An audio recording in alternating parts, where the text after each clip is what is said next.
I think it started with starting therapy. My therapist is great. I think I'm new to this, but I like him. I hope he doesn't ever find out about this because I wouldn't want him to think that it's, his fault. But maybe there should be a different approach to getting a personal history. I mean, I don't know what every therapist does, but we kind of did this like rapid fire question after question, tell me the story of your life thing. I understand why that might be necessary, get it out of the way, get a history, get a baseline, but it was really hard and eye-opening. And I guess what he was doing with me is kind of what I'm also doing here, but I'm not doing it in one night. So I recently moved and I'm traveling to see him like 5 hours if I'm lucky. Not just him, I have friends and doctors and other things there, and, not every week.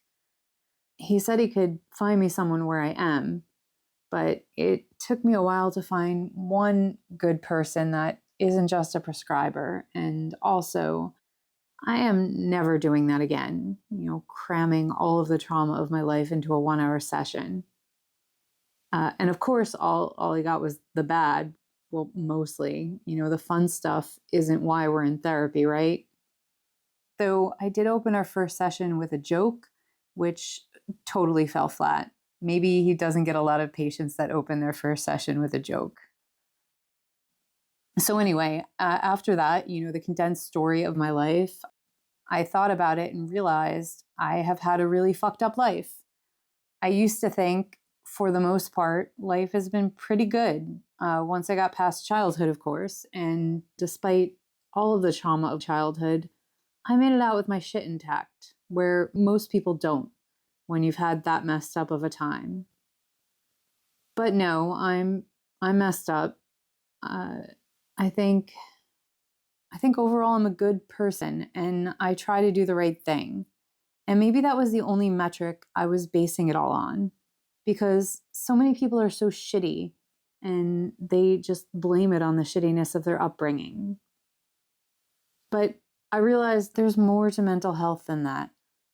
Like, I realized I've stayed in relationships that were hurting me, and I've made a lot of excuses for people just so I don't have to stop loving them. I don't believe that crackhead Freud about, well, anything, because, he made a lot of shit up.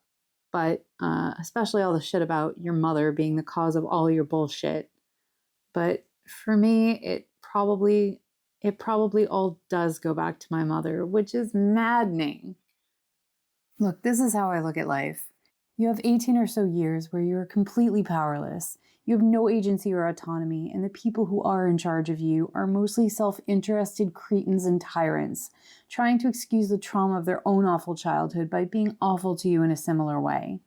Even if you have what most people consider a decent childhood, it is still basically Stockholm Syndrome, unless you've really lucked out with the kind of peaceful parents who not only don't beat you or yell at you and demean you, but also who respect that you're an individual and not just an extension of themselves.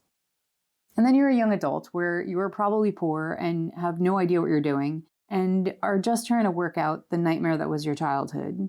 And then you get to your 30s, where maybe if you were lucky, you have a decent income finally, and you're still hot and hopefully healthy.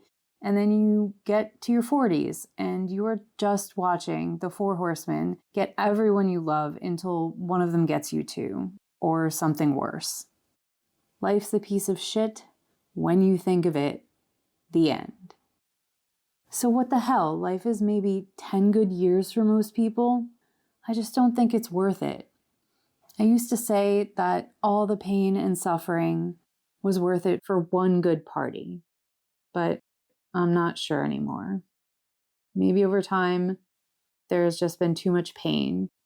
Or maybe I just haven't had that good of a party in a long time.